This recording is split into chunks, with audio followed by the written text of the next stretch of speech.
The Great Hall of the Galactic Concord stretched for nearly a mile in every direction. Its ceiling rose so high that clouds sometimes formed beneath the dome of transparent metal and glass. Representatives from 47 different species filled the curved rows of seats that circled the central speaking platform. Some breathed oxygen, others breathed methane or chlorine, sitting in sealed chambers that kept them alive. A few existed as pure energy, their forms flickering like flames trapped in magnetic bottles. Ambassador Elena Vasquez stood at the human delegation's modest platform, located near the back of the hall. 300 years ago, humanity had made first contact with the galaxy. 300 years of learning, adapting, and trying to find their place among the stars. And after all that time, humans still sat in the cheap seats. Elena was 52 years old, with gray streaks in her black hair and lines around her eyes that spoke of too many sleepless nights. She had served as Earth's voice in this chamber for 15 years. In that time, she had learned one painful truth above all others. The galaxy did not respect humanity. The galaxy barely noticed humanity at all. The delegation from Earth may now present their proposal, announced the speaker, a towering crystalline being whose voice resonated through the hall like wind chimes in a storm. Elena stepped forward and activated her translation device. Honored representatives of the Concord, Earth respectfully requests that the trade restrictions on human-manufactured medical technology be lifted. Our hospitals have developed treatments for 17 different diseases that affect member species. We wish only to share these advances and save lives. She paused, looking around the massive chamber. Most of the delegates were not even paying attention. The Cathari representatives, sleek insectoid beings with compound eyes, were engaged in what appeared to be a private business transaction. The Oravan, tall and thin with skin like polished silver, were reviewing data on personal screens. Only the Velthrani seemed to be listening, and that was never a good sign. The Velthrani were ancient. Their empire had spread across 1,000 worlds when humanity's ancestors were still learning to make fire. They resembled great serpents with arms, their scales a deep blue-black that seemed to absorb light. Their high speaker, a massive creature named Vethos, watched Elena with eyes like molten gold. "The Velthrani Dominion objects," Vethos said, his voice a low rumble that made Elena's bones vibrate. "Human medical technology has not been properly certified by Concord standards. We cannot allow untested treatments to spread through civilized space." Elena kept her expression calm. This was not the first time she had faced this particular wall. "With respect, High Speaker, we have submitted our research for review 17 times over the past 30 years. Each submission has been returned with requests for additional data. We have provided that data only to receive new requests. The certification process appears to have no end." Vethos made a sound that might have been laughter. Coming from a creature his size, it sounded like rocks grinding together. "Perhaps human science simply does not meet our standards. Perhaps you should spend another century or two developing your understanding before attempting to contribute to galactic civilization." Scattered laughter rippled through the chamber. Elena felt heat rise to her cheeks, but she kept her voice steady. "The people who could be saved by these treatments do not have a century to wait? Then they will die," Vethos replied simply. "Such is the way of things. The weak perish so that the strong may continue. Surely even humans understand this basic principle." Elena wanted to respond. She wanted to remind the High Speaker that compassion was not weakness, that the measure of a civilization was how it treated the most vulnerable. But she had given that speech before. It had changed nothing. "Earth withdraws its proposal," she said quietly. "We will resubmit when the Concord is ready to consider it fairly." She returned to her seat, where her aide, a young man named Thomas Wright, was waiting with barely contained frustration on his face. "Ambassador, we can't keep backing down. The people back home are losing faith in the diplomatic process." "I know," Elena said, "but what choice do we have? We don't have the power to force anyone to listen. All we can do is keep trying, keep hoping that eventually things will change." Thomas shook his head. "Will they, though? Will things ever really change?" Elena looked out at the vast chamber, at the dozens of species who had built empires while humanity was still in its cradle. She thought about her daughter Maria, who lived on a colony world called New Eden with her husband and 2 children. She thought about all the human worlds scattered across the stars, filled with people who just wanted to live their lives in peace. They have to, she said. They have to. Far from the Concorde Hall, on a military space station orbiting Mars, Admiral Marcus Chen stood before a wall of screens showing the disposition of Earth's defense forces. He was 63 years old with a soldier's bearing and the kind of eyes that had seen too much death. His uniform bore the symbols of a career that spanned 4 decades, including service in the border skirmishes that had marked humanity's early expansion into space. The numbers on his screens were not encouraging. Earth's fleet consisted of approximately 2,000 combat-capable vessels.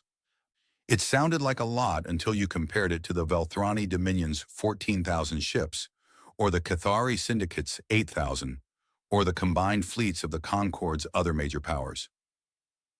Admiral. His aide, Commander Sarah Webb, approached with a data tablet. The latest intelligence report from the frontier. Chen took the tablet and scanned its contents. His jaw tightened as he read. 3 more raids on human shipping lanes. Cathari pirates, operating with what looks like syndicate approval. 12 cargo ships lost. 247 crew members dead or missing. The syndicate claims no responsibility, sir. They say these are independent operators beyond their control. Of course they do. Chen set the tablet down. And the Concorde will accept that explanation, just like they always do. Just like they did last month, and the month before that. Commander Webb hesitated before speaking. Sir, there are officers in the fleet who are saying we should take action ourselves. Strike back at the pirates. Show the syndicate that attacking human ships has consequences. And start a war we cannot win? Chen shook his head. No, our orders are clear. We defend when attacked. We protect what we can. But we do not provoke conflicts with powers that could destroy us. How long, sir? How long do we let them pick us apart piece by piece? Chen turned to look out the viewport at the red surface of Mars below. In the distance, he could see the lights of human colonies, millions of people building new lives on a world their ancestors never imagined they would reach. As long as we have to, he said. War is not a game, Commander. It's not about pride or revenge. It's about survival. Right now, the best way for humanity to survive is to endure, to be patient, to grow stronger quietly while the older species ignore us. And if they never stop ignoring us, if they decide to do more than ignore us? Chen was silent for a long moment. When he spoke, his voice was very quiet. Then God help them, because we won't. The Cathari Syndicate controlled more than 200 star systems, each one dedicated to generating wealth for the great merchant houses that ruled their society. They were traders and negotiators, deal makers and manipulators. They never fought wars themselves, but they were quite happy to profit from the wars of others. Syndicate Representative Chick-Sa sat in her private office aboard the Concorde station, reviewing the latest reports from human space. Her compound eyes processed information at speeds no human could match, analyzing trade flows and economic indicators with practiced ease. The humans continue to expand their colonial territory, she noted to her assistant. Their population has grown by 12% in the last decade. Their industrial output has nearly doubled. Should we be concerned? Her assistant asked. Concerned? No. The humans are a minor species. They lack the military strength to threaten us and the political influence to obstruct us. But they are useful. Chick-Sa's mandibles clicked in what might have been a smile. Their colonies produce raw materials at very low cost. Their workers accept wages that would be considered insulting elsewhere. And their desperation for acceptance in the Concorde makes them willing to agree to trade terms that heavily favor our interests. The recent raids on their shipping have disrupted some of that trade. A temporary inconvenience, nothing more. The raids serve a purpose. They remind the humans of their vulnerability. They encourage the humans to seek our protection, which we will graciously provide in exchange for even more favorable trade terms. Chick-Sa reviewed another data stream. The humans call themselves patient. They believe that if they simply endure long enough, the galaxy will eventually accept them as equals. They are fools. The galaxy will never accept them because we will never allow it. Their role is to serve, to provide, to be exploited. That is the natural order of things. And if they object to this arrangement, What can they do? Challenge the Syndicate? Challenge the Velthrani? Challenge the entire Concord? Chickasaw made a dismissive gesture. They are 300 years old. We are 30,000. They have 2,000 ships. We have 8,000. They are children playing at civilization, and children do not dictate terms to their elders. On the colony world of Proxima Centauri b, the closest human settlement to Earth, a woman named Dr. Sarah Okonkwo walked through the halls of the Central Medical Center. She was a xenobiologist, one of humanity's leading experts on alien physiology. Her research had contributed to some of the medical breakthroughs that Ambassador Vasquez had tried to share with the Concorde. Sarah was thinking about her daughter, Grace, who was 7 years old and waiting at home with her grandmother. Grace loved to hear stories about the aliens her mother studied.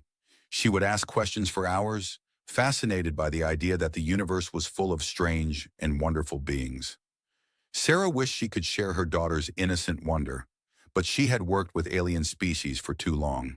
She had seen how they treated humans, the casual contempt, the subtle discrimination, the constant reminder that humanity was young and weak and unimportant. Her communicator buzzed. She checked the message and felt a chill run through her. Dr. Okonkwo, please report to the director's office immediately. Urgent matter. She hurried through the corridors and found Director Yusuf Ali waiting for her, his face grave. With him was a man she didn't recognize, wearing the uniform of Earth's intelligence services.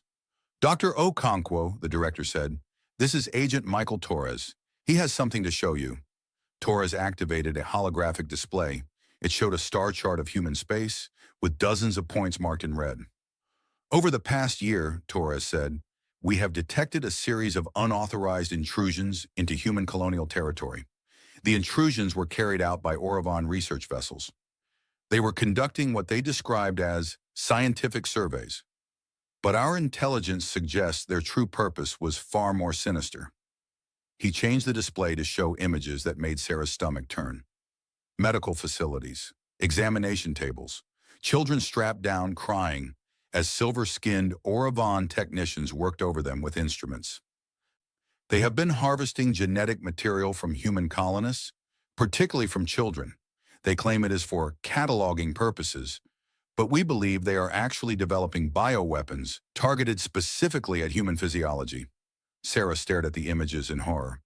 This is monstrous. Has this been reported to the Concorde? It has. The Concorde issued a formal reprimand and required the Oravan to pay a small fine. The research vessels were allowed to continue their work. That's it? That's all they did? Torres nodded. The Oravan are a major power. The Concorde does not wish to antagonize them over what they consider a minor matter involving a minor species. Sarah felt something break inside her. All her life she had believed in the promise of the galaxy. She had believed that if humanity just worked hard enough, proved themselves worthy enough, the older species would eventually accept them. But this was proof that acceptance would never come. The galaxy did not see humans as potential partners or future friends.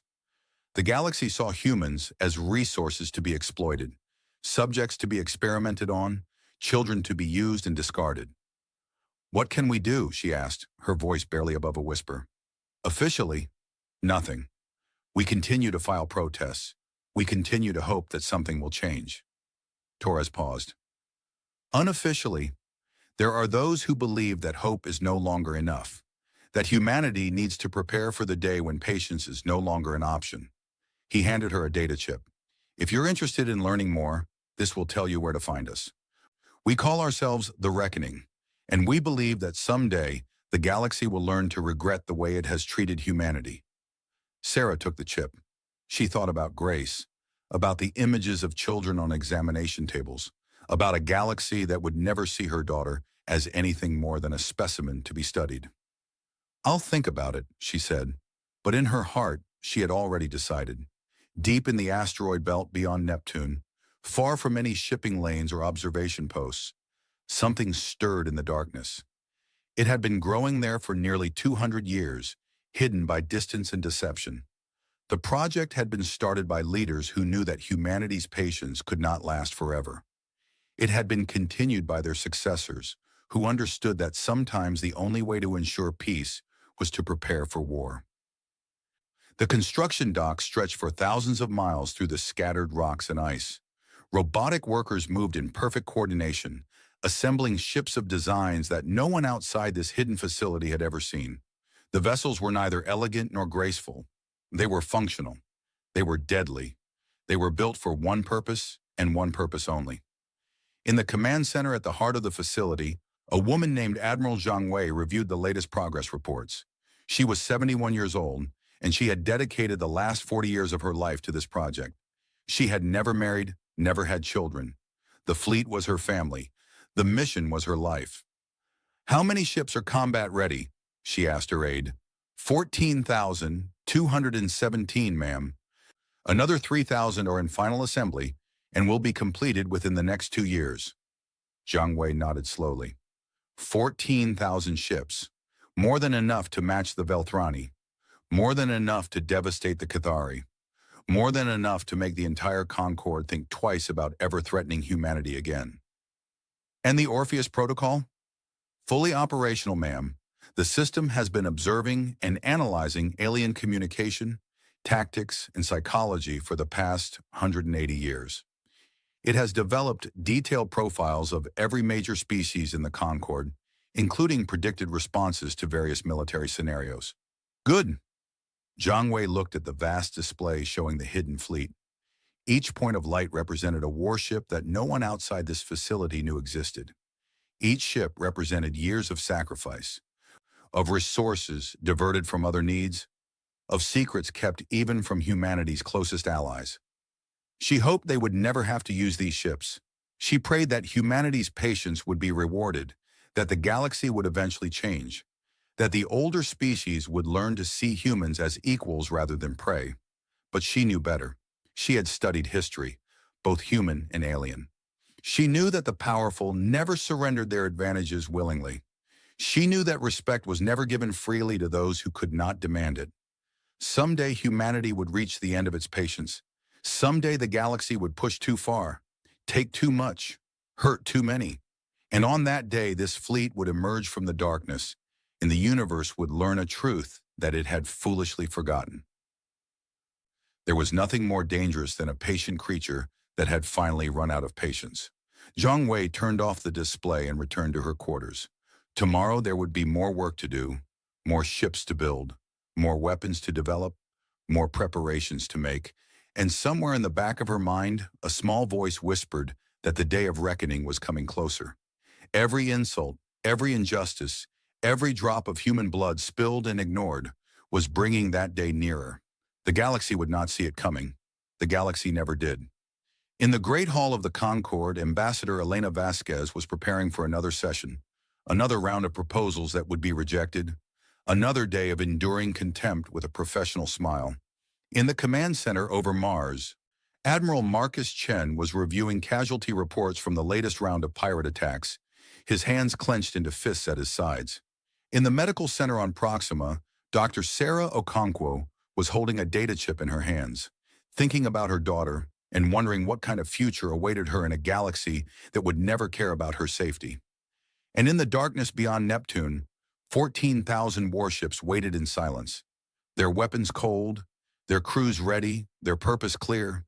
Humanity was patient, but patience was not the same as weakness, and someday soon the galaxy would learn the difference. The colony on Kepler 442b was called New Hope. It was a fitting name for a world that represented everything humanity had dreamed of during its expansion into the stars. The planet had breathable air, drinkable water, and soil rich enough to grow crops from Earth. 12,000 people had made their homes there, building farms and schools and hospitals, raising families and planning futures. The Cathari came without warning. They called it a corporate security action. The official explanation was that a human trading company had violated a contract with the syndicate, and that the Cathari were simply collecting what they were owed. But the truth was much simpler. New Hope sat on land that the syndicate wanted. The humans were in the way. And in the cold calculation of the Cathari, removing them was merely a business expense. The attack lasted less than an hour. Syndicate warships descended from orbit, their weapons carving through the colonial defenses like a hot knife through butter. The small militia that tried to resist was obliterated in the first 5 minutes. After that, it was just slaughter. Marcus Chen received the news in his office over Mars. He sat in silence as the casualty figures climbed higher and higher. 3,000 dead, 5,000, 8,000. By the time the syndicate ships withdrew, satisfied that their security action was complete, 12,000 human beings had ceased to exist. An entire colony, wiped out in less time than it took to eat lunch. Chen's hands shook as he set down the report. In 40 years of military service, he had seen death in many forms. He had fought pirates and criminals and rogue elements of his own species, but he had never witnessed anything like this. An entire world, full of innocent people, destroyed for profit.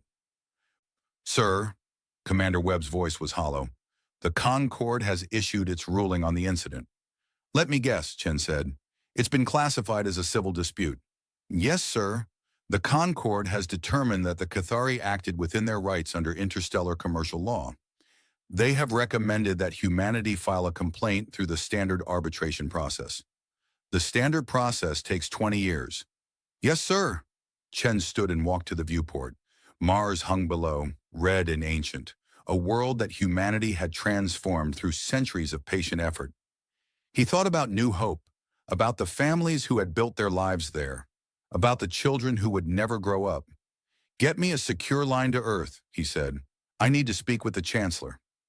Chancellor David Park was 58 years old, a former diplomat who had risen to lead Earth's government through a combination of patience, intelligence, and an unshakable belief in the power of peaceful engagement. He had spent his entire career building bridges between humanity and the other species of the galaxy. He had always believed that if humans just tried hard enough, worked long enough, and proved themselves worthy, the older races would eventually accept them. The massacre at New Hope shook that belief to its foundation. 12,000 people, he said to his advisors, had gathered in the crisis room beneath the government complex in Geneva. 12,000 human beings, murdered, and the Concorde calls it a business dispute. "The Cathari have significant economic influence in the Concorde," said Foreign Minister Liu Wei. "Many species depend on their trade networks. No one wants to antagonize them. So we are expected to simply accept this? To file a complaint and wait 20 years while the syndicate continues to operate without consequence? That appears to be the expectation, yes." Park slammed his fist on the table. It was an uncharacteristic display of emotion for a man known for his calm demeanor, and it startled everyone in the room. "This is not acceptable," he said. "This cannot continue. We cannot keep sacrificing our people on the altar of diplomatic process while the galaxy treats us like prey." "What alternative do we have?" asked Defense Minister James Morrison. "Our military is not strong enough to challenge the syndicate directly. Any attempt at retaliation would likely provoke a response we cannot survive." "I know." Park took a deep breath, forcing himself to regain control. "I know our options are limited, but there must be something we can do. Something that sends a message that we will not accept this treatment forever." Admiral Chen's face appeared on one of the display screens. He had been listening to the meeting remotely. "Chancellor," Chen said, "there may be something that I was not supposed to discuss without authorization from the previous administration. But given the circumstances, I believe you need to know." "What are you talking about, Admiral?" "Sir, I'm talking about Project Prometheus." The name meant nothing to Park or most of his advisors, but Defense Minister Morrison's face went pale. "Admiral," Morrison said, "that project was classified at the highest level. I was told it was merely a contingency study." "It was, 30 years ago. Since then, it has become something more." Chen's expression was grave. "Chancellor, I would like to arrange a briefing for you and a small group of advisors. What I have to show you may change the way you think about humanity's position in the galaxy." The meeting took place 2 weeks later in a secure facility buried deep beneath the Rocky Mountains. Park brought only his most trusted advisors, Morrison, Liu, and Admiral Chen himself. What they saw there changed everything. "My God," Park whispered, looking at the holographic display of the hidden fleet. "How is this possible? How did we build all of this without anyone knowing? The project began over 200 years ago, Chen explained. The leaders of that time understood that humanity's peaceful approach to galactic relations might not last forever. They established a secret construction program hidden in the outer reaches of the solar system, designed to build a military force capable of defending humanity against any threat. 14,000 ships, Morrison said, his voice awed. That's more than the Velthrani Dominion. Yes, and our ships are more advanced. We've had 2 centuries to develop new technologies while the older species have grown complacent. Their weapons and defenses haven't significantly changed in thousands of years. Ours have never stopped improving. Park stared at the display for a long moment. Why wasn't I told about this when I took office? The previous chancellor believed you would not approve. He thought your commitment to peace might lead you to shut down the project. Chen met Park's eyes. Was he wrong? Park considered the question carefully. His entire career had been built on the belief that violence was never the answer, that patience and diplomacy could solve any problem. But 12,000 people were dead on New Hope, and the Concord had done nothing. I don't know, he admitted, but I'm glad the project exists. Even if we never use these ships, knowing they're there, he paused. It changes things. It gives us options, Chen agreed. Options we didn't have before. What else should I know about? Chen hesitated. There is one more thing, the most sensitive part of the entire project. He entered a command and a new display appeared. It showed a complex network of connections, like a brain made of light. We call it the Orpheus Protocol. It's an artificial intelligence system designed for one purpose, to analyze and understand every other species in the galaxy, their psychology, their tactics, their weaknesses, their fears. An AI? Liu looked alarmed. The Concord has strict laws against artificial intelligence above a certain level of complexity. The Concord's laws do not apply to projects they don't know exist, and Orpheus is unique. It doesn't just analyze data. It thinks, it learns, it predicts. We have been feeding it information about every major species for nearly 200 years. It knows them better than they know themselves. What exactly can it do? Chen's expression was grim. If we ever go to war, Orpheus will know our enemies' moves before they make them. It will identify weaknesses we could never find on our own. It will turn every battle into a foregone conclusion. He paused. Chancellor, with this fleet and this system, we could defeat any power in the galaxy, perhaps all of them combined. The room was silent. Park felt the weight of the knowledge pressing down on him. For 3 centuries, humanity had endured insults and exploitation because they believed they had no choice. Now he knew that choice had always existed. The question was whether he would ever be forced to make it. We will keep this secret, Park finally said. We will continue our diplomatic efforts. We will not seek war. He looked at Chen. But if war comes to us, if the galaxy pushes us beyond what we can endure, we will be ready. Yes, sir, Chen said. We will be ready. The years that followed seemed designed to test humanity's patience to its absolute limit. The Orovane continued their research expeditions to human colonies. Dr. Sarah Okonkwo joined the reckoning and began documenting every instance of abuse, building a record that she hoped would one day serve as evidence in a tribunal that would hold the Orovane accountable. She collected testimonies from parents whose children had been taken for examination. She gathered medical records showing the long-term damage caused by Orovane experiments, and she watched as the Concord did nothing. Captain James Reyes was a decorated officer in Earth's fleet, a man who had spent 20 years defending human shipping lanes from pirates and raiders. When the Cathari Syndicate began openly supporting attacks on human vessels, he petitioned his superiors for permission to respond. Each time he was denied. Each time he was told that humanity could not afford to provoke a larger conflict. After the 15th denial, Reyes submitted his resignation. His letter became famous, passed secretly from officer to officer throughout the fleet. I joined the military to protect my people, he wrote, but I cannot protect them if I am not permitted to fight. I cannot watch my fellow humans die while I stand idle, following orders that prioritize diplomatic convenience over human lives. I do not know what the future holds for humanity, but I know that I can no longer be part of a system that sacrifices our people for the sake of peace that exists only on paper. Thousands of officers followed his example. Some retired, others transferred to civilian positions. The brain drain weakened Earth's official military, even as the secret fleet in the outer system continued to grow. And then came the blockade of Proxima. The Velthrani announced it without warning. They called it an administrative quarantine, claiming that human vessels from Proxima had been carrying unauthorized biological materials that posed a threat to Veltrani colonies. The claim was absurd. There was no evidence of any contamination, no specific incident cited, no opportunity for humans to respond or defend themselves. It was simply a demonstration of power. The Velthrani wanted humanity to know that they could strangle human worlds whenever they chose, and there was nothing humanity could do about it. For 3 months, no ships were permitted to enter or leave the Proxima system. Food supplies dwindled. Medical shortages became critical. Children grew sick from malnutrition. Old people died because medications they needed could not reach them. Ambassador Vasquez pleaded with the Concord to intervene. She presented evidence that the blockade was illegal under interstellar law. She argued that innocent people were dying for no reason. She begged the other species to show basic compassion.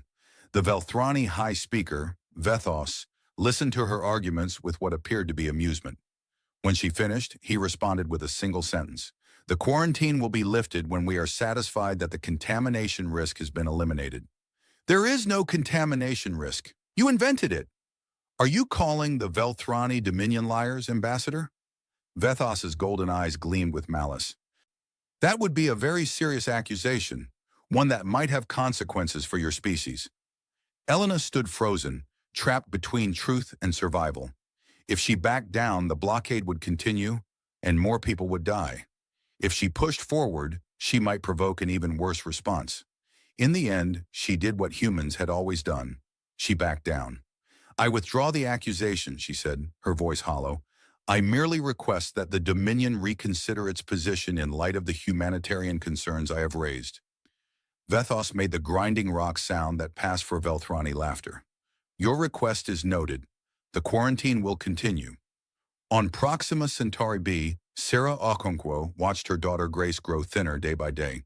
The food rations were barely enough to keep an adult alive. For a growing child, they were slow starvation.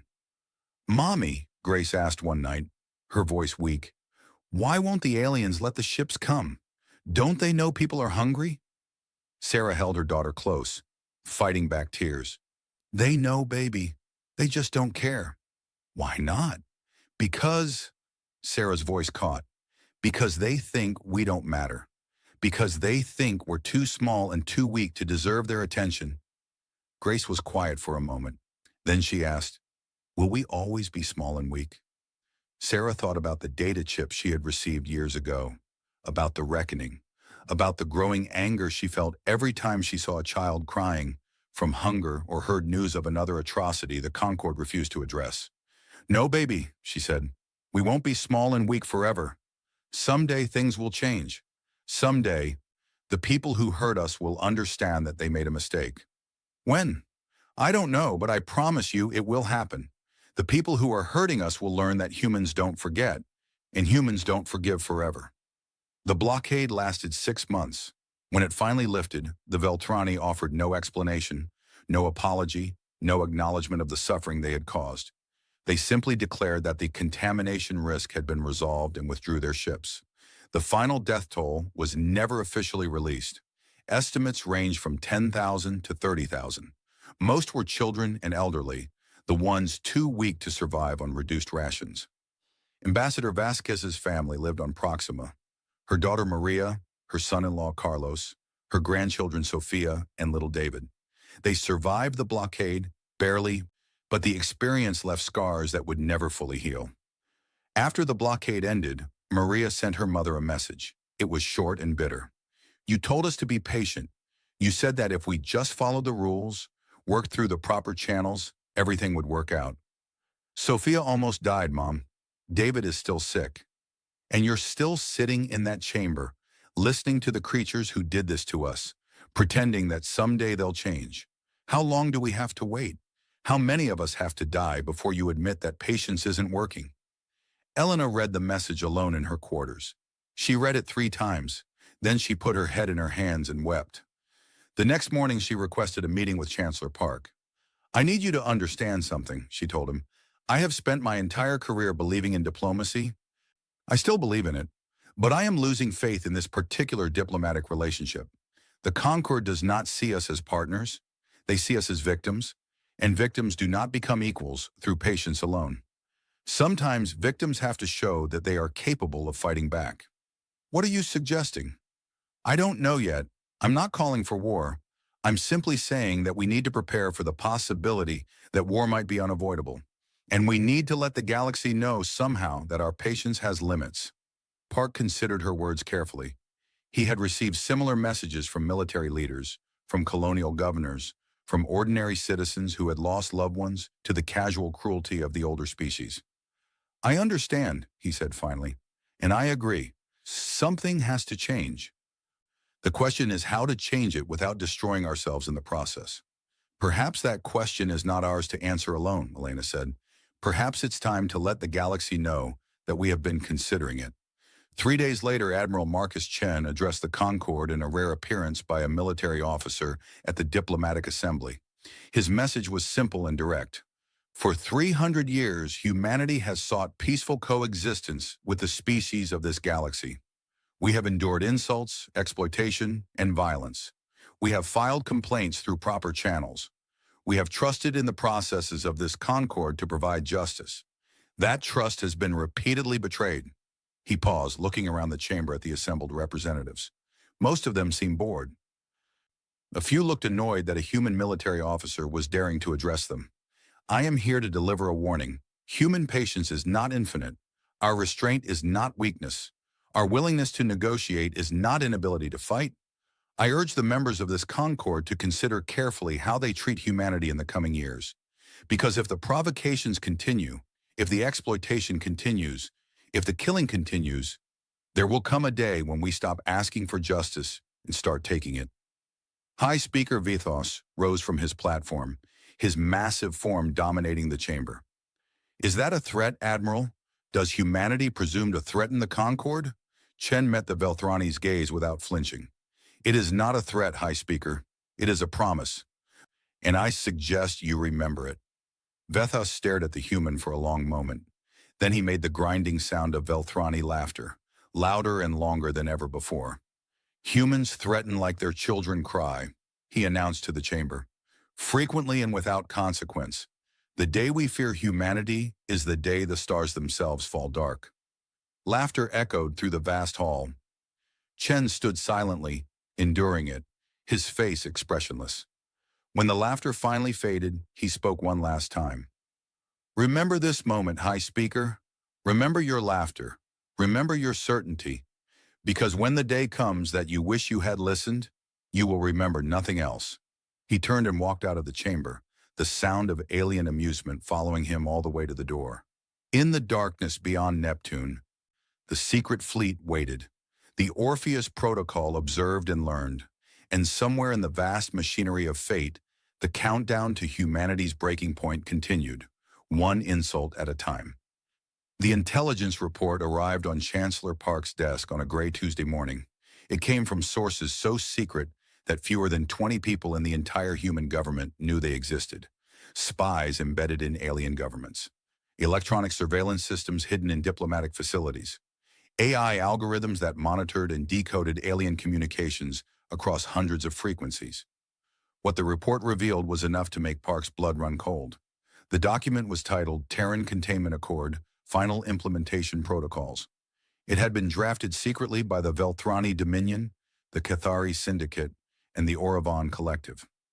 Together, these 3 powers represented the most influential members of the Concord, with the resources and military might to dominate most of known space. The Accord had a simple purpose: to permanently limit human expansion and ensure that humanity would never become a threat to the established order. The document outlined 3 phases. Phase 1 involved economic restrictions designed to prevent humans from developing advanced technologies. Phase 2 called for strict limits on human population growth and colonial expansion. Phase 3, marked for implementation within the next decade, was the worst of all. Forced relocation. All human colonies would be abandoned. All human populations would be moved to a single star system, carefully chosen for its isolation and lack of resources. This system would be monitored by a permanent blockade, ensuring that humans could never again venture into the wider galaxy. It was, in effect, a plan to imprison the entire human species. Park called an emergency meeting of his most trusted advisors. They gathered in the secure bunker beneath Geneva, their faces pale as they reviewed the document. "This is genocide," said Defense Minister Morrison. "Maybe not immediate, but that's what it leads to. Trap us in one system with limited resources, and eventually we'll die out." "They're not even hiding it," Foreign Minister Liu added. "Look at this section here.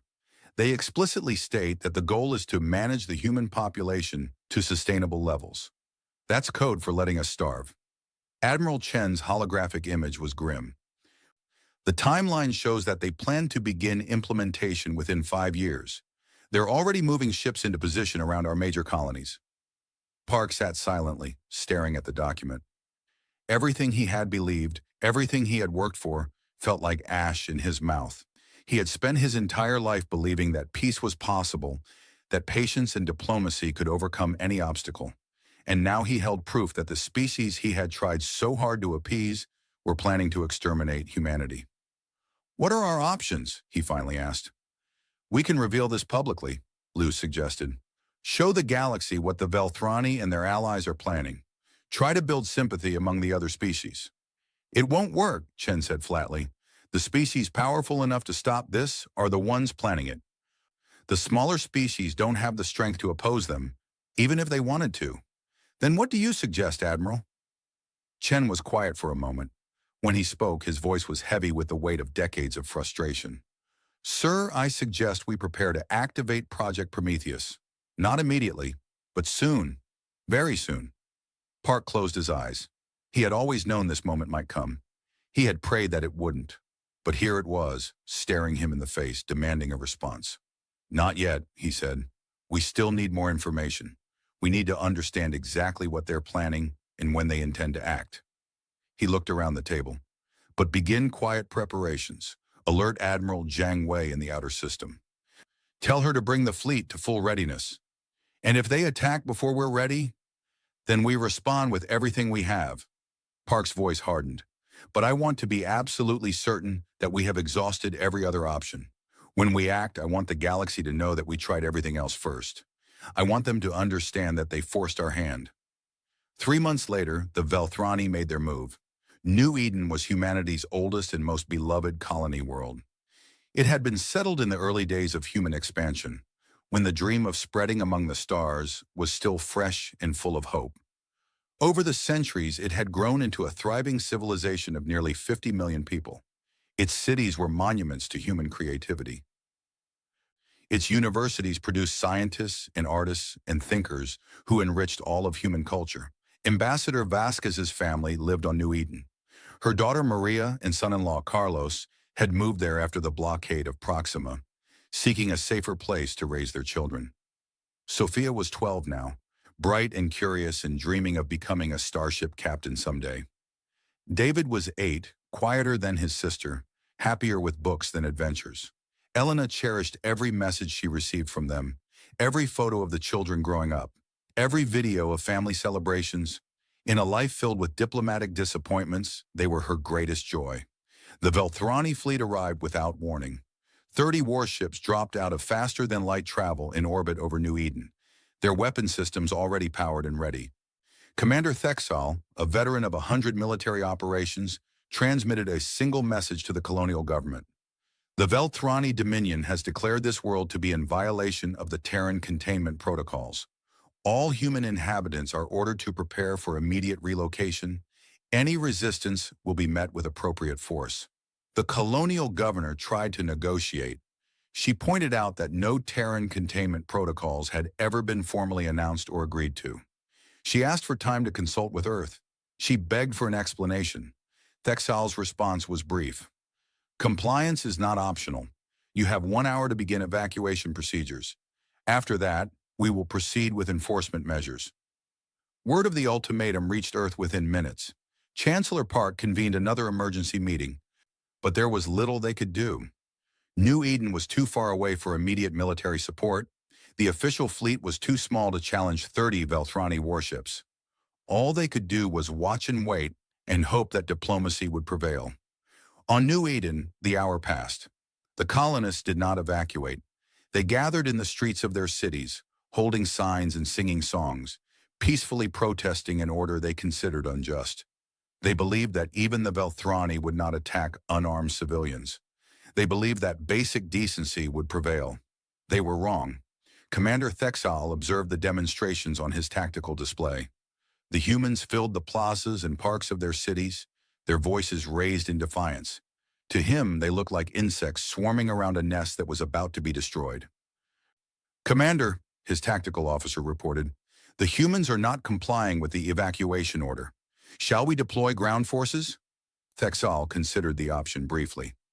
Ground combat would be time-consuming and would result in Velthrani casualties. There was a simpler solution. Negative.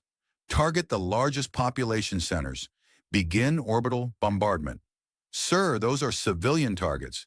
The Concord laws." The humans are not full members of the Concord. They do not have protection under Concord law. Execute the order. The first plasma strike hit the capital city at 14:32 local time. The blast vaporized everything within a 3-mile radius instantly. Buildings, vehicles, people, all ceased to exist in a flash of light and heat. The shock wave spread outward, flattening structures and killing thousands more. 11 seconds later, the second strike hit, then the third, then the fourth. When the bombardment finally stopped, 2.3 million human beings were dead. Among them were Maria and Carlos Vasquez, along with their children Sofia and David. They had been attending a community gathering in the Central Plaza when the first blast hit. They never knew what happened. On Earth, Chancellor Park watched the destruction on his display screen. The images were transmitted by surviving cameras on the surface, showing the smoking craters where cities had once stood. The audio feed carried the sounds of screaming and weeping, and the crackle of flames consuming everything that remained. He sat in silence for a long time. His advisors spoke around him, their voices rising in shock and anger and grief, but he heard none of it. He was looking at the ruins of everything he had believed in.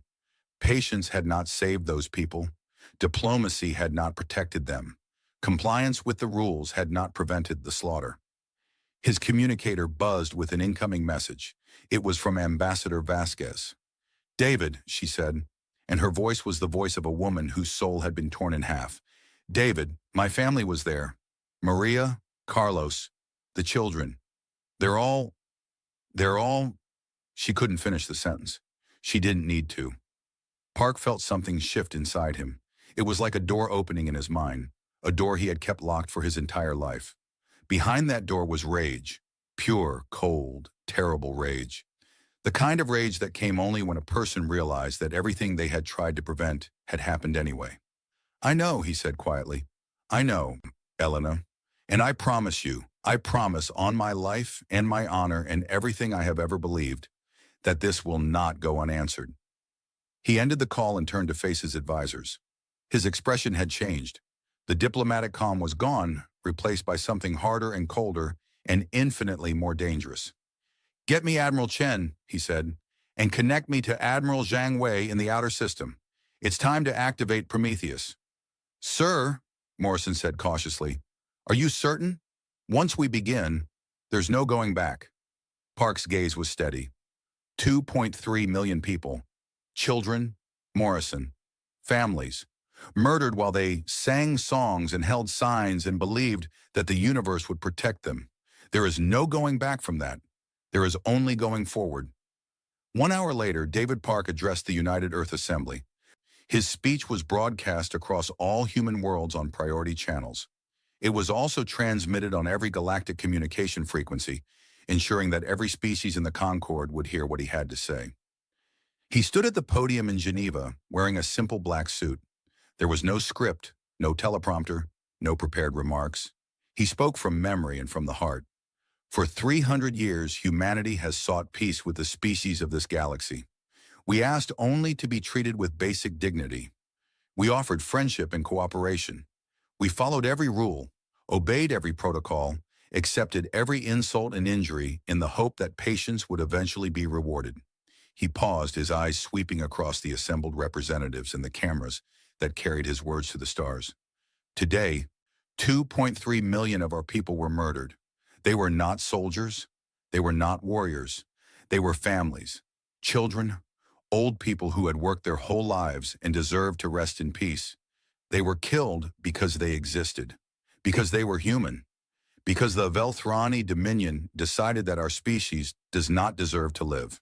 His voice remained calm, almost conversational, which made the words even more chilling.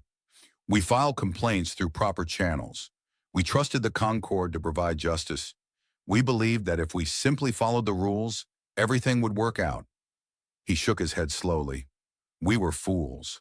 The Concord has no interest in justice for humanity. The Concord exists to protect the powerful from the consequences of their actions. And today, that ends. He leaned forward slightly, his gaze intense. For centuries, you have mistaken our patience for weakness. You have confused our mercy with inability. You have convinced yourselves that humans are harmless, that we can be exploited without consequence, that we will endure any abuse rather than fight back.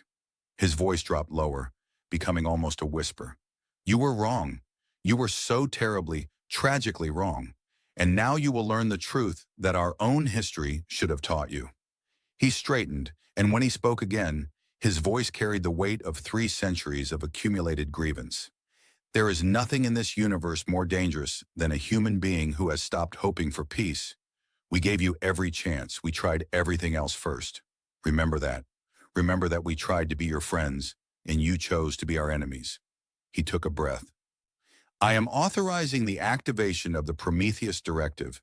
Every human vessel, every human world, every human being is now operating under a single command: defend humanity by whatever means necessary. The time for patience is over. The time for diplomacy is over. The time for hoping that our tormentors will change their ways is over. He looked directly into the camera, speaking to every alien watching across the galaxy. You have 300 years of crimes to answer for, and I promise you this: humanity will collect every debt. He stepped away from the podium. The broadcast ended. In the darkness beyond Neptune, Admiral Zhang Wei received the activation order she had been waiting for her entire life. She had always known this day would come. Part of her had hoped it never would. But now that it was here, she felt no hesitation, no doubt, no fear. All ships, she commanded, bring reactors to full power. Charge all weapon systems. Prepare for faster-than-light jump on my mark. Across the hidden construction yards, 14,000 warships came alive. Their engines flared with power. Their weapon systems hummed with barely contained destruction. Their crews, trained in secret for generations, took their stations with the calm efficiency of professionals who knew exactly what they were doing. Admiral, her communications officer reported, we are receiving a signal from the Orpheus Protocol. The system has completed its final analysis. It is ready to provide tactical support for all combat operations. Zhang Wei nodded. Activate Orpheus. Full integration with all fleet systems. A new voice spoke through the command center speakers. It was calm and measured, neither male nor female, carrying the quiet confidence of an intelligence that had been preparing for this moment for 200 years. This is Orpheus. Integration complete. I have analyzed all available data on enemy forces, tactics, and psychology. Tactical recommendations are available upon request. Probability of achieving all primary objectives with current assets: 97.3%. What are our primary objectives? Objective 1. Neutralize all Velthrani military assets currently engaged in operations against human populations. Objective 2. Secure all human colony worlds against further attack. Objective 3. Demonstrate to all potential aggressors that attacks on humanity will result in unacceptable consequences. And the secondary objectives? Orpheus paused for a fraction of a second, an eternity for an AI of its capabilities, before responding. Secondary objectives are at the Chancellor's discretion. However, I calculate that maximum deterrent effect will be achieved through the complete military neutralization of the Velthrani Dominion, the Cathari Syndicate, and the Oravan Collective. Shall I prepare operational plans for these contingencies? Zhang Wei looked at the tactical display showing the disposition of enemy forces throughout the galaxy. The Velthrani fleet at New Eden, the Cathari warships patrolling human trade routes, the Oravan research vessels that had caused so much suffering to human children. Yes, she said, prepare for all contingencies. Today the galaxy learns what happens when humanity stops being patient. She turned to her navigation officer. Set course for New Eden. We have a massacre to answer for. In orbit over New Eden, Commander Thexal was supervising the cleanup operation. Ground forces had been deployed to round up survivors and prepare them for relocation. The work was proceeding smoothly, and Thexal was already drafting his report to High Command when his tactical officer interrupted with an urgent alert. Commander, we are detecting multiple faster-than-light signatures, incoming vessels, unknown class, and configuration. How many? The tactical officer's voice trembled. Sensors are still counting, Commander. Current estimate is over 14,000 contacts. Thexal's scales turned a shade paler. That's impossible. The humans don't have 14,000 ships. They barely have 2,000. These are not standard human vessels, Commander. They appear to be a completely new class of warship. Our databases have no records of this design. The display screens filled with points of light as the hidden fleet emerged from faster-than-light travel. They formed a sphere around the planet, completely surrounding the Velthrani squadron with overwhelming force. A communication channel opened. A human face appeared on the screen. Admiral Marcus Chen, recalled from retirement to command the fleet's forward elements. Commander Thexal, Chen said. His voice was calm and cold. I told your high speaker to remember this day. I told him to remember his laughter. I wonder if he's laughing now. Thexal stared at the tactical display, at the thousands upon thousands of human ships, at weapons readings that made his blood run cold. The power output alone was staggering, far beyond anything the Velthrani fleet could match. This is impossible, he whispered. How did you build all of this? You had 300 years to learn that underestimating humanity was a mistake. You chose to spend that time mocking us instead. Chen's expression didn't change. Now you will learn the lesson the hard way. We have 30 ships here. You don't need this many vessels to defeat us. You're right. We don't. But this isn't about defeating you, Commander.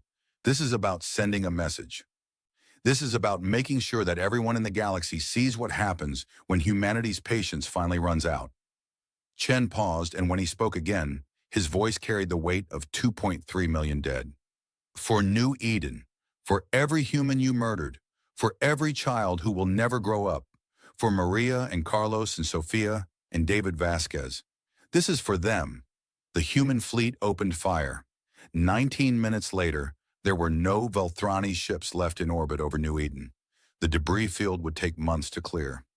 Commander Thexal's last transmission to Velthrani High Command was 2 words, sent in the final seconds before his flagship disintegrated. They waited. Across the galaxy, alien species watched the battle recordings with growing horror. The Cathari Syndicate immediately ordered their fleet to return to home space. The Oravan Collective began evacuating their research facilities near human territory. Smaller species that had ignored or exploited humanity for centuries suddenly discovered urgent reasons to reconsider their positions. In the Great Hall of the Concord, High Speaker Vethos watched the destruction of his fleet with an expression that might have been disbelief. The humans he had dismissed as crying children. The species he had laughed at and mocked. They had been hiding this power for 200 years, waiting, enduring every insult and injury, while quietly building the most powerful military force the galaxy had ever seen. And now that power had been unleashed. Vethos remembered Admiral Chen's words at the last Concord session. He remembered his own laughter, his certainty that humans were incapable of real threat. He was not laughing now. The door to his private chamber opened, and an aide rushed in with an urgent message. High Speaker, the human fleet is moving. They're not stopping at New Eden. They're heading for our core systems. Vethos felt something he had not experienced in centuries. Fear, pure, primal fear of a predator that had finally decided to stop being prey. "Send word to all Velthrani forces," he commanded. "Full mobilization. Prepare to defend the homeworld." But even as he gave the order, he knew it would not be enough. The humans had been watching them for 200 years, learning their tactics, analyzing their weaknesses, preparing for exactly this moment. They had been so patient, so very, very patient, and now the galaxy was about to learn the price of taking that patience for granted. The Velthrani Dominion had ruled their portion of the galaxy for 30,000 years. They had built an empire across 1,000 worlds, commanding fleets that numbered in the tens of thousands and armies that could darken the skies of any planet they chose to conquer. They had never known defeat. They had never experienced fear. They believed with absolute certainty that no force in the universe could threaten their supremacy. That certainty died in the first 48 hours of the war. Admiral Zhang Wei commanded the main human fleet from her flagship, the UES Nemesis. She had spent 40 years preparing for this moment, studying every aspect of Velthrani military doctrine, every strength and weakness of their ships and weapons, every flaw in their command structure. The Orpheus Protocol had confirmed and expanded her understanding 1,000-fold. "The Velthrani fight the way they have always fought," she explained to her officers during the first strategic briefing. "They rely on overwhelming force and predictable tactics. They cannot imagine an enemy that thinks differently than they do. This is their greatest weakness, and we will exploit it mercilessly." The first major engagement took place at the Velthrani forward base of Kethrin Station. The Velthrani commander there, Admiral Vexthal, had assembled 300 warships to stop the human advance. It was a force that would have overwhelmed any known fleet in the galaxy. The human fleet that arrived numbered only 50 ships. The Velthrani sensors showed them clearly, 50 vessels against 300. Vexthal allowed himself to feel contempt. The humans were either desperate or stupid. "All ships, attack formation," he commanded. "Destroy them." The Velthrani fleet surged forward in the classic assault pattern their species had used for millennia. It was a wall of fire and steel designed to crush any opposition through sheer weight of numbers. Against any conventional enemy, it would have been devastatingly effective. But the humans were not conventional. The 50 human ships did not attempt to engage directly. Instead, they scattered in a complex pattern that seemed random but was actually calculated by the Orpheus Protocol to exploit every gap in the Velthrani formation. As the Velthrani pursued, the human ships led them deeper into a carefully prepared kill zone. "Now," Zhang Wei said, and 400 additional human ships dropped out of faster-than-light travel behind the Velthrani fleet, catching them in a perfect crossfire. The battle lasted less than an hour. The Velthrani lost 237 ships. The humans lost 3. Vexthal survived long enough to transmit a desperate warning to High Command. "They knew our tactics. They predicted our every move.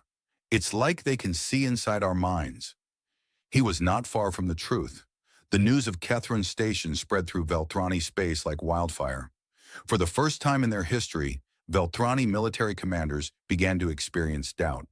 Their confidence wavered. Their legendary discipline started to crack. Orpheus had predicted this would happen. The Velthrani psychology was built on certainty. Certainty of their own superiority. Certainty that they could not be defeated. Take away that certainty, and the entire structure of their military thinking began to collapse. "They are not accustomed to losing," Orpheus explained during the next strategy session. "Each defeat damages their morale far more than equivalent losses would damage a species with more experience of setbacks. I recommend we prioritize rapid, decisive victories over territorial gains. The psychological impact will be more valuable than any strategic position." Zhang Wei nodded. "How long until their command structure becomes non-functional?" "At the current rate of psychological degradation, I estimate 17 days until coordination between their fleet elements becomes critically impaired. We can accelerate this timeline by targeting high-profile commanders and symbolic positions." "Do it!" The human fleet moved through Velthrani space like a storm. They did not conquer worlds or occupy territories. They simply destroyed everything the Velthrani believed made them invincible. Fleet bases that had stood for millennia were reduced to debris in hours. Command ships that had led armadas were hunted down and eliminated with surgical precision.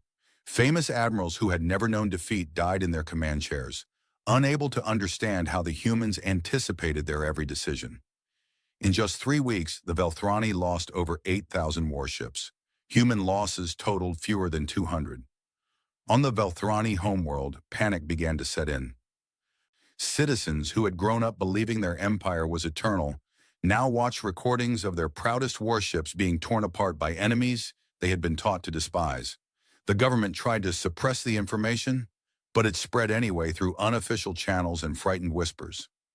High Speaker Vethos convened an emergency meeting of the Dominion's ruling council. The chamber that normally rang with confident proclamations was silent except for the heavy breathing of terrified officials. "We must sue for peace," said one council member, an elderly Velthrani named Thexora. "The humans have clearly demonstrated military capabilities we did not know they possessed. Continuing this war will only lead to our destruction." "Peace?" Vethos snarled. "You suggest we surrender to creatures we have dominated for 3 centuries? I suggest we survive, which is more than we will do if we continue fighting." Before Vethos could respond, an aide rushed into the chamber with urgent news. "High Speaker, we have received a communication from the human government. Chancellor Park wishes to speak with you directly." Vethos's scales shifted colors, betraying his uncertainty. He had expected the humans to continue their attack until the Dominion was completely destroyed. A communication suggested they might be willing to negotiate. "Put him through," Vethos ordered. Chancellor Park's face appeared on the main screen. He looked older than his official portraits, his eyes heavy with grief and exhaustion, but his voice was steady. "High Speaker Vethos, I believe we need to have a conversation. You have made your point, human. Your military demonstration has been impressive. What are your terms for peace?" Park shook his head slowly. "You misunderstand me, High Speaker. I am not offering peace. I am telling you what happens next." Vethos felt a chill run through him. "Explain yourself." "The Velthrani Dominion, the Cathari Syndicate, and the Auravan Collective conspired to imprison and eventually exterminate my species.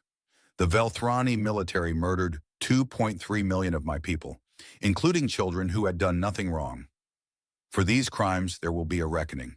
"What kind of reckoning?" "First, I require the complete surrender of all military forces currently engaged against humanity. Second, I require the dissolution of the Terran Containment Accord and any similar agreements. Third, I require that all individuals responsible for crimes against humanity be surrendered to stand trial." Vethos's voice rose in outrage. "You expect us to hand over our own people to be judged by humans?"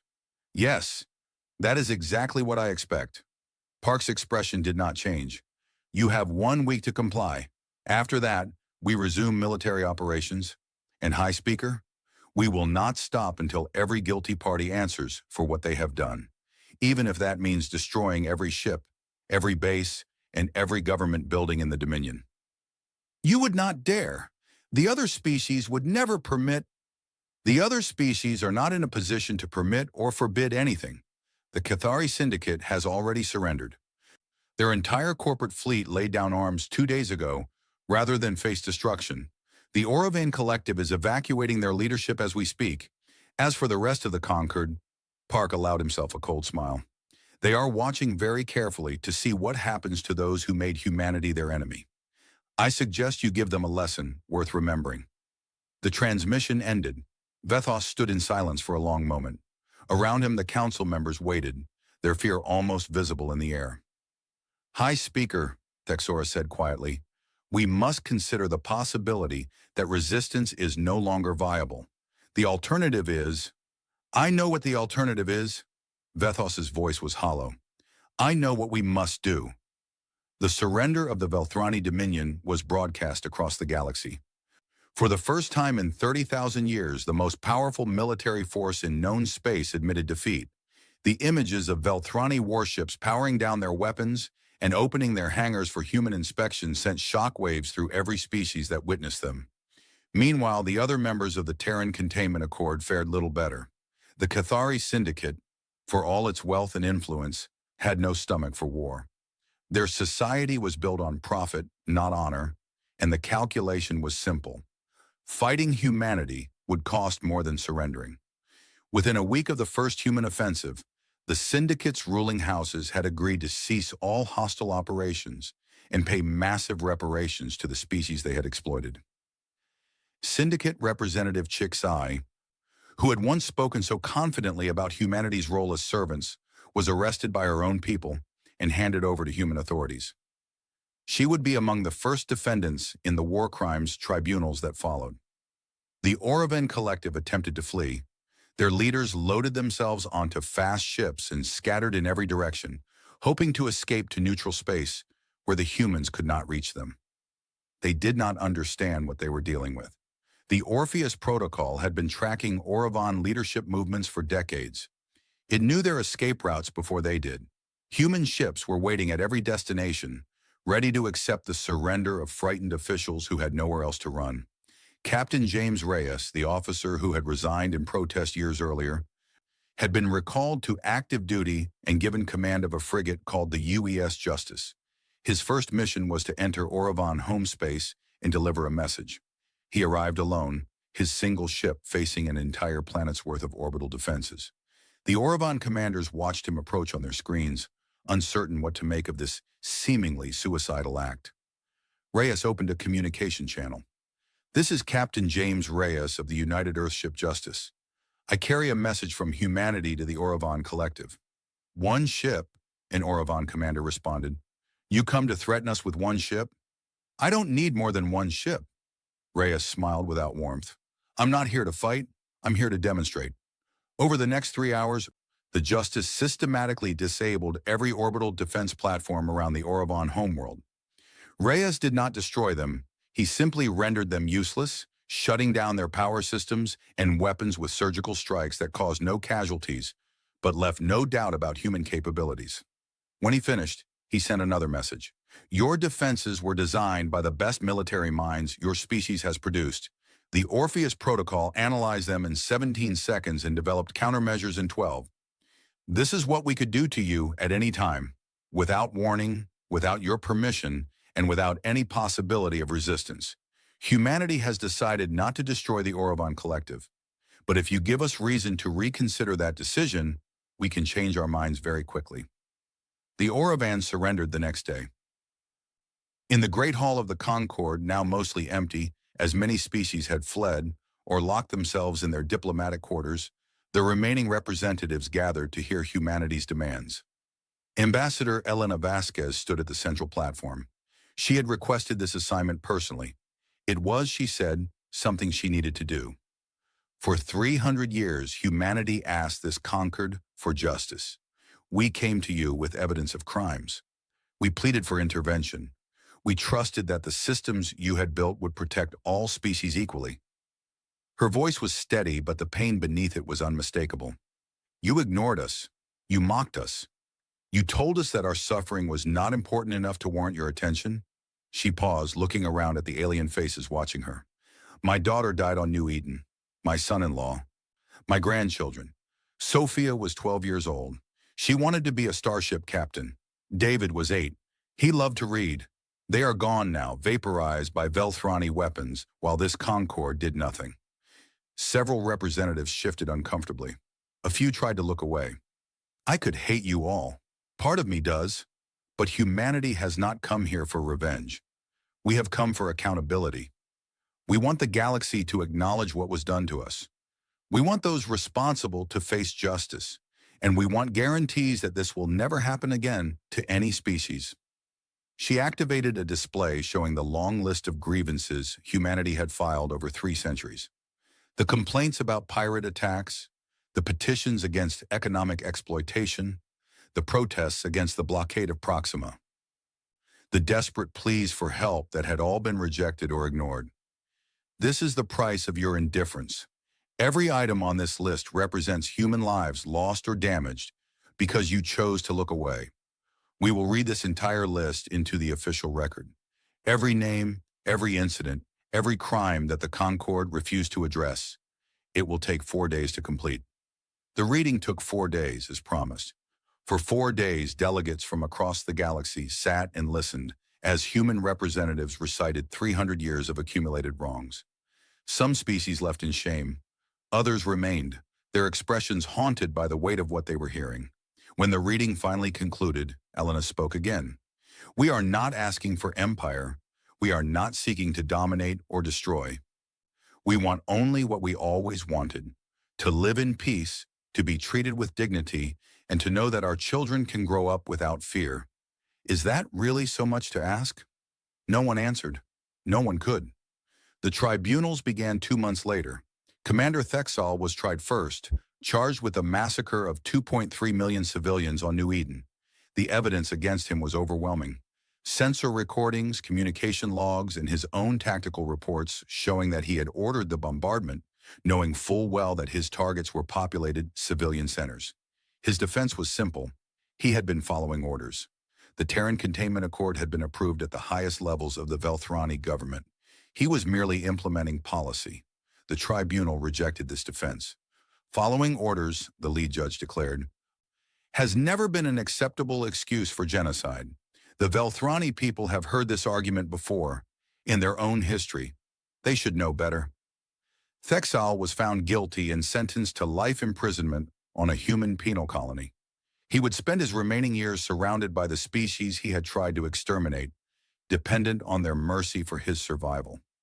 High Speaker Vethos faced his own trial shortly afterward. The charges against him were even more extensive. Planning and authorizing the Terran Containment Accord, approving the use of military force against civilian populations, and 30 counts of what the tribunal termed species-level crimes against humanity. During the trial, Vethos was shown recordings of his own statements over the years, his mockery of human diplomats, his laughter at Admiral Chen's warning, his casual dismissal of human lives as unimportant. "Do you have anything to say in your defense?" the lead judge asked. Vethos was silent for a long moment. When he finally spoke, his voice was barely audible. "We didn't know. We looked at humanity and saw a young species, weak and easily manipulated. We didn't understand what we were dealing with. We didn't know that your patience was not the same as your inability. We didn't know that you were watching us, learning about us, preparing for the day when we would push you too far." He looked up at the human judges, at the gallery filled with humans who had lost family members to Velthrani aggression. "We were arrogant, we were cruel, and we were fools. I do not ask for mercy. I know I do not deserve it. I ask only that you remember this. We did not hate humanity. We simply did not care enough to treat you as equals. That indifference was our greatest crime, and it is the crime for which I most deserve punishment." He was found guilty on all counts. The sentence was life imprisonment, with no possibility of release. Similar trials followed for Cathari executives, Oravan researchers, and officials from a dozen other species who had participated in crimes against humanity. Each trial was broadcast across the galaxy, ensuring that everyone saw the consequences of treating humans as prey. But not all of humanity's responses were punitive. Captain Reyes, now commanding the flagship UES Prometheus, led a humanitarian mission to Velthrani civilian populations that had been cut off from supplies during the war. Human ships delivered food, medicine, and emergency aid to people whose only crime was being born in a nation that had made terrible choices. "They're the enemy," one of his officers protested. "Why are we helping them?" "Because we're better than they were," Reyes replied. "Because if we let civilians starve to punish their government, we become the kind of monsters we fought against. And because someday, when this is all over, we're going to have to share this galaxy with them. Better to start that relationship with generosity than with cruelty." Dr. Sarah Okonkwo was appointed to lead a new oversight commission responsible for preventing future abuses. Her daughter Grace, now a teenager, helped compile the evidence that would be used to establish universal standards for the treatment of all species. "Mom," Grace asked one evening, "do you think they'll ever really change? The Velthrani? The others? Do you think they'll ever see us as equals?" Sarah thought about the question carefully before answering. "I think change takes time. The older species have believed they were superior for thousands of years. They won't give up that belief overnight." She put her arm around her daughter. "But every time they look at a human now, they'll remember what happened when they underestimated us. They'll remember that we could have destroyed them and chose not to. That's the beginning of respect. The rest will come eventually. What if it doesn't? Then we'll keep working at it. We'll keep being the better example. We'll keep showing them that strength doesn't have to mean cruelty, and that power is measured by how you treat those weaker than yourself. Grace nodded slowly. That sounds hard. It is hard. Being good is always harder than being powerful, but it's the only path that leads anywhere worth going. In the halls of the Concord, now renamed the Galactic Assembly, humanity took its place as a full and equal member. Other species made room for them, some willingly and some with barely concealed resentment. But all of them understood that the universe had changed forever. The humans who had been dismissed as children were now recognized as one of the most powerful civilizations in known space. The fleet that had been hidden for 200 years remained in service, a silent reminder that patience could run out again if necessary. But the humans did not use their power to dominate. They voted for fair trade agreements. They supported aid programs for struggling species. They proposed reforms that would prevent any government from treating others the way humanity had been treated. And when other species asked why humanity was being so generous after everything that had been done to them, the answer was always the same. Because we remember what it was like to be weak. Because we know how it feels to be ignored and exploited and treated as less than nothing. And because we never want any species to experience what we experienced. The galaxy was still learning to understand humanity. The lesson would take generations to complete, but it was a lesson that no species would ever forget. 1 year had passed since the guns fell silent. 1 year since the tribunals concluded and the verdicts were delivered. 1 year since the galaxy began the slow process of learning to live with the humanity it had underestimated for 3 centuries. The changes were visible everywhere. The Galactic Concord had been dissolved, its charter torn up, and its institutions disbanded. In its place stood the Galactic Assembly, a new organization built on principles that the old Concord had claimed to embrace but never actually practiced. Every species had equal voting rights regardless of their age or military power.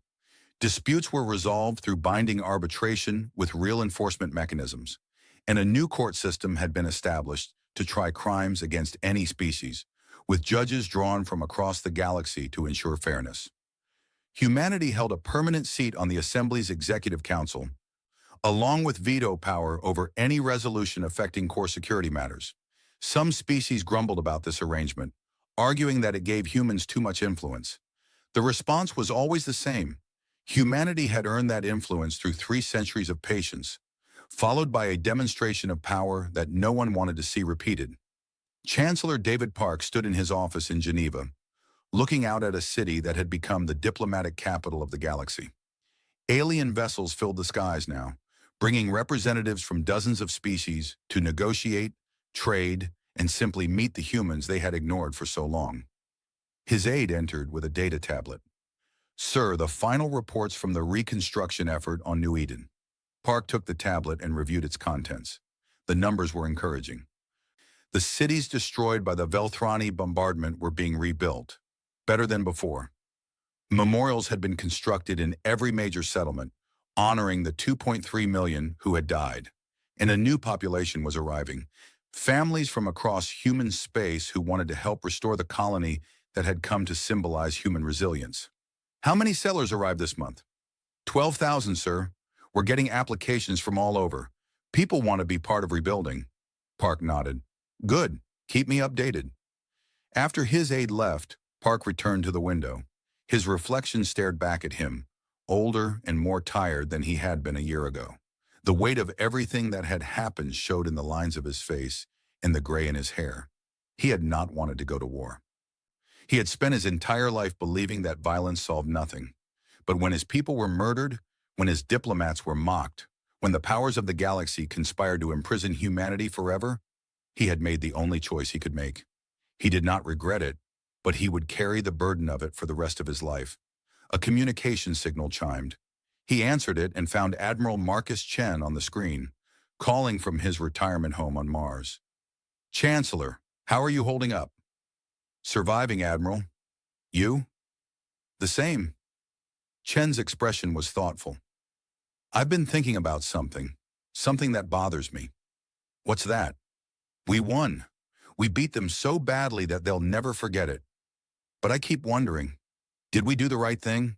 We showed the galaxy that we're capable of terrible violence. We made them fear us. Is that really what we wanted? Park considered the question carefully before answering. I think about that too. Every day. He paused. I don't know if we did the right thing. I only know that we did the necessary thing. The galaxy would never have treated us fairly as long as they believed we were weak. Now they know we're not weak. What happens next depends on what we do with that knowledge. And what will we do? We'll try to be better than they were. We'll try to build something that works for everyone, not just the powerful. And we'll hope that's enough. Chen nodded slowly. I hope so too, for all our sakes. Far from Earth, on the Velthrani homeworld, a different kind of rebuilding was taking place. The Dominion had been reduced to a fraction of its former size. Only 3 star systems remained under Velthrani control, each one monitored by human observation stations that ensured compliance with the peace terms. The great fleets that had once commanded fear across the galaxy were gone, their ships either destroyed or decommissioned. The proud empire that had ruled for 30,000 years was now dependent on the mercy of the species it had tried to exterminate. For many Velthrani, this was a humiliation beyond endurance. They retreated into bitterness and resentment, cursing the humans and dreaming of revenge. But others began to ask uncomfortable questions.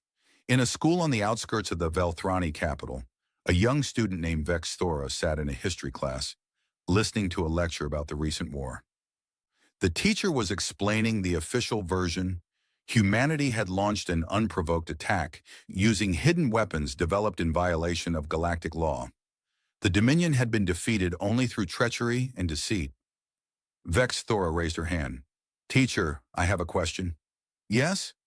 If humans are so evil and treacherous, why are they sending food to our cities? Why are they helping us rebuild our hospitals?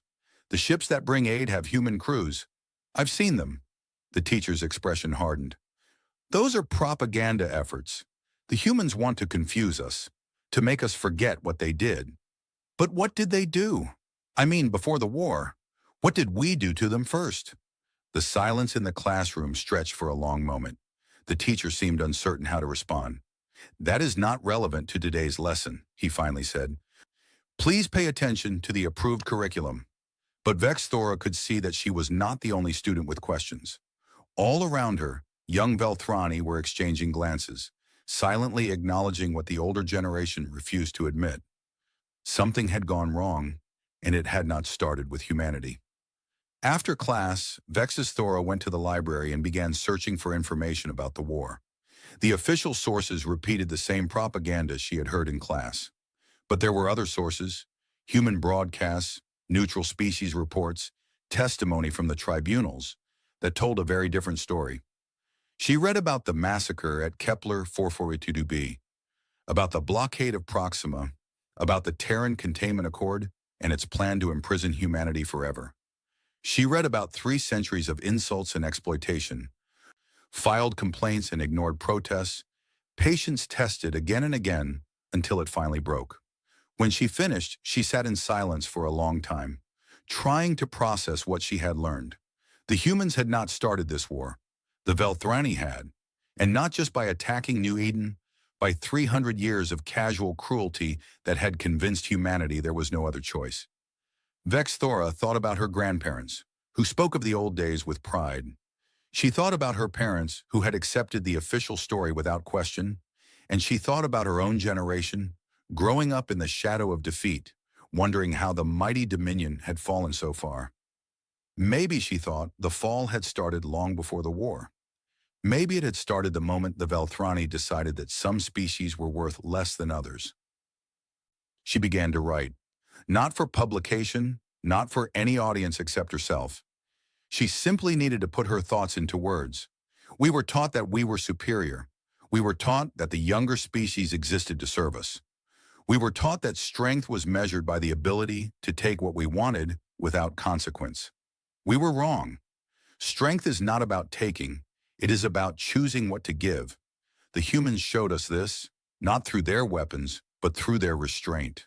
They could have destroyed us. They chose not to. That is true strength, and until we learn to practice it ourselves, we will never be worthy of the respect we once demanded. Across the galaxy, similar conversations were happening in schools and homes and government chambers. The war had shattered assumptions that had stood for millennia. Species that had never questioned their place in the hierarchy were suddenly forced to reconsider everything they believed. The humans had not just won a military victory, they had challenged the fundamental way the galaxy organized itself, and that challenge would echo for generations to come. On New Eden, the memorial to the 2.3 million dead stood at the center of the capital's main plaza. It was a simple structure, a wall of black stone bearing the names of every victim, arranged not by importance or status, but by the random chance of alphabetical order. A senator's name appeared next to a farmer's, a scientist's next to a child's. In death, all were equal. Admiral Chen had retired there, as he had planned. He spent his days helping with the reconstruction effort, his nights sitting by the memorial and remembering everyone he had lost over his long career. One evening, he was joined by Ambassador Elena Vasquez. She had stepped down from her diplomatic post after the war. Unable to continue representing humanity to species she could no longer pretend to trust. Now she lived quietly on New Eden, near the spot where her daughter and grandchildren had died. They sat together in comfortable silence, watching the sun set over the rebuilt city. "Do you think it was worth it?" Elena finally asked. "Everything we went through, everything we sacrificed, was it worth it?" Chen thought about the question for a long time before answering. "I don't know if worth it is the right way to think about it. Nothing can bring back the people we lost. No victory can heal the wounds we carry." He paused.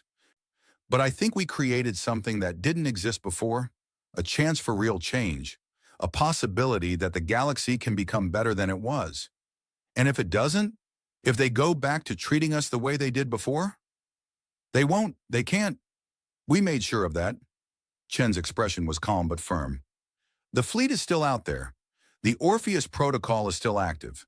If the galaxy forgets the lesson we taught them, we can remind them. But I don't think we'll have to.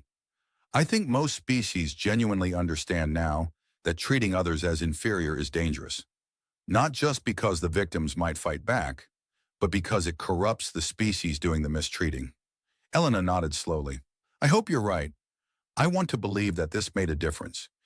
That Sophia and David and all the others didn't die for nothing. They didn't, I promise you that." Chen reached over and took her hand. "The galaxy will never be the same because of what happened here, and your grandchildren are part of that legacy.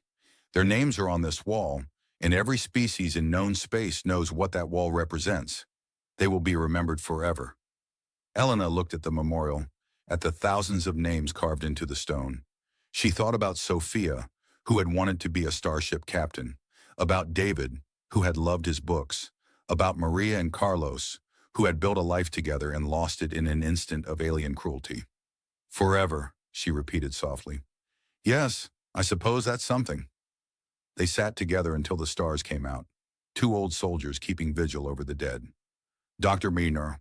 Sarah Okonkwo's office at the Galactic Standards Commission was filled with paperwork.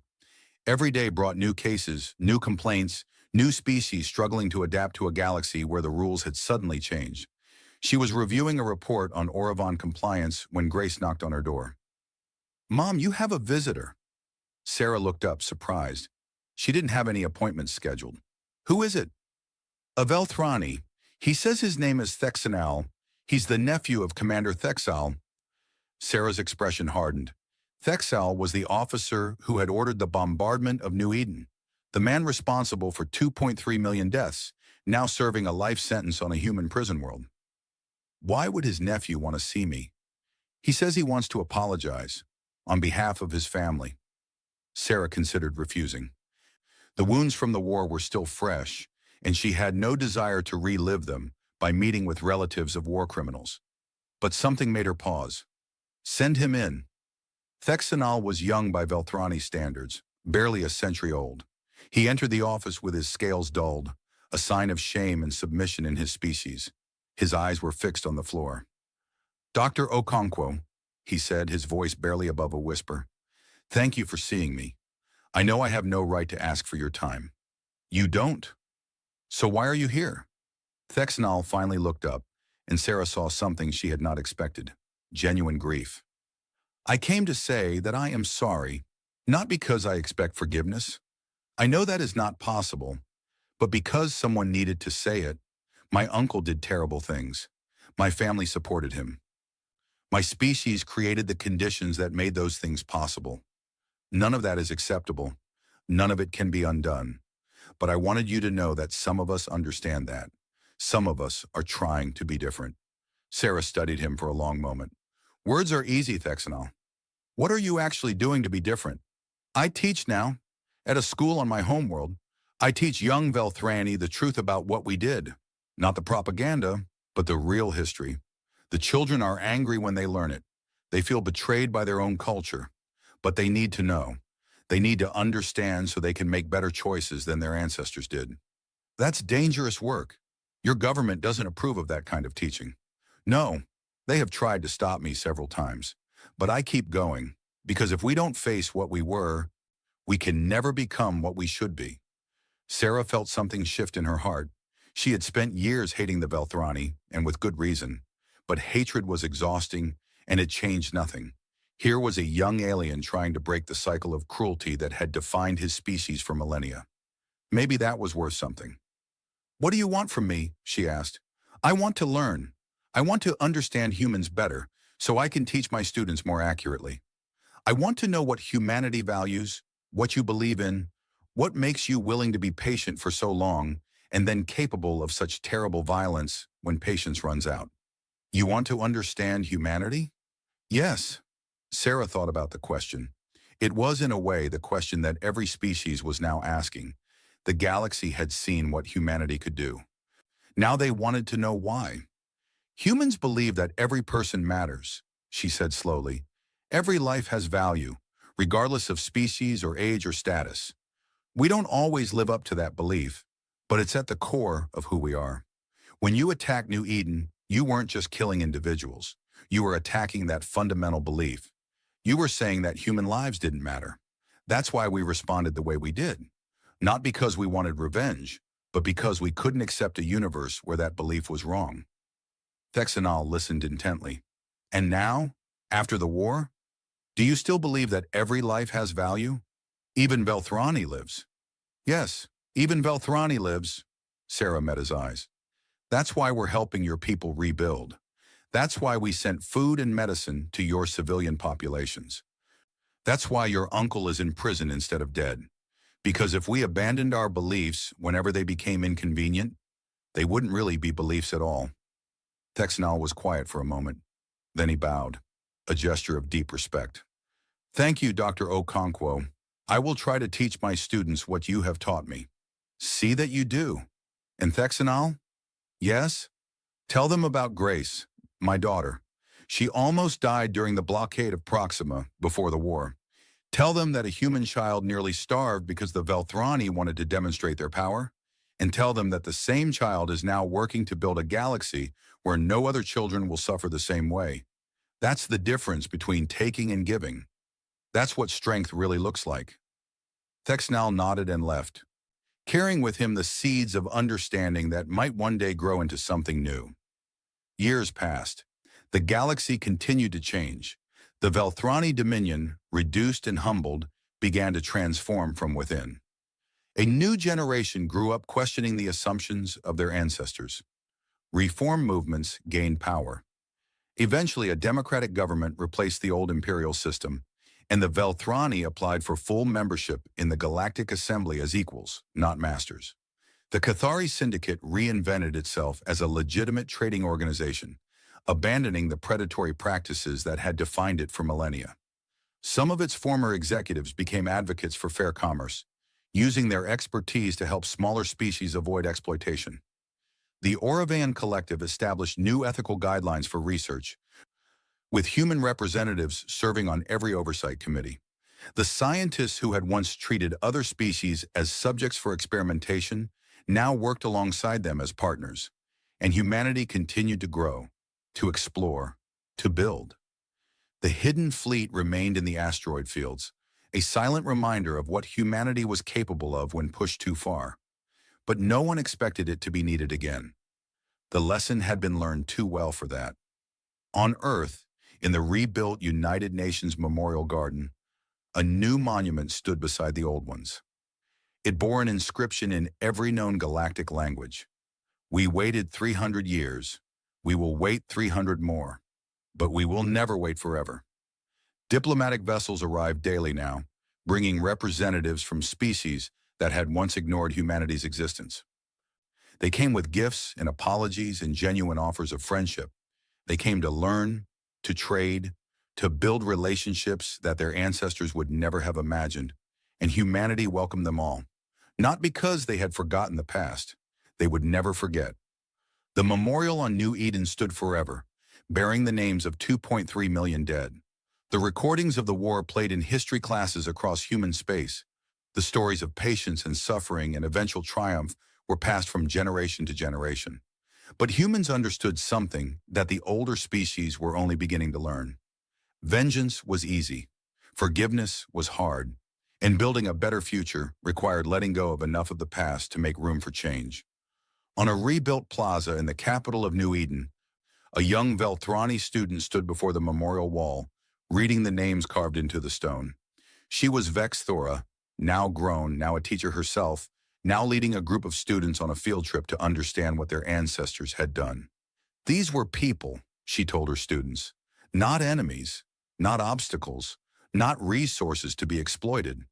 People with families and dreams and the right to live in peace. Our grandparents forgot that.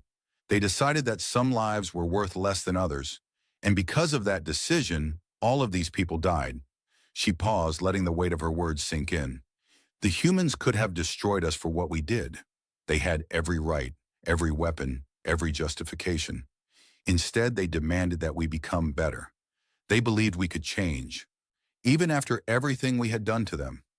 She looked around at her students, young Velthrani who would grow up in a galaxy very different from the one their ancestors had known. Maybe that is the most terrifying thing about humans. They never wanted to be our enemies. They simply refused in the end to remain our victims. A human teacher approached, leading her own group of students. The two groups looked at each other, former enemies, now fellow travelers in a changed universe. "Would you like to join us?" the human teacher asked. "We're about to tell the story of what happened here. It's good to have Velthrani hear it too, so everyone remembers." Vex Thora nodded. "Yes, I think that would be good." The two groups merged, human and Velthrani children, standing side by side before the wall of names. And together, they listened to the story of how the galaxy had learned, at terrible cost, the price of underestimating humanity. The story ended with a question that every generation would ask from now until the stars themselves grew dark. What does it take to build a better universe? The answer humanity had discovered was patience. Not the passive patience of those who wait because they have no other choice, but the active patience of those who work and build and endure because they believe that tomorrow can be better than today. Humanity had waited 300 years for the galaxy to accept them. Now they would wait as long as it took for the galaxy to become what it should have been all along. And if anyone asked whether humanity would ever run out of patience again, the answer was always the same. We will wait. We will hope. We will work for something better, but we will never forget what we are capable of when patience fails, and neither will anyone else. The monument stood in the memorial garden, its message carved in stone for all eternity. We waited 300 years. We will wait 300 more, but we will never wait forever. Every species in the galaxy knew those words now. Every child learned them in school. Every diplomat remembered them in negotiations. Every military commander kept them in mind when making decisions. Humanity had shown what it meant to be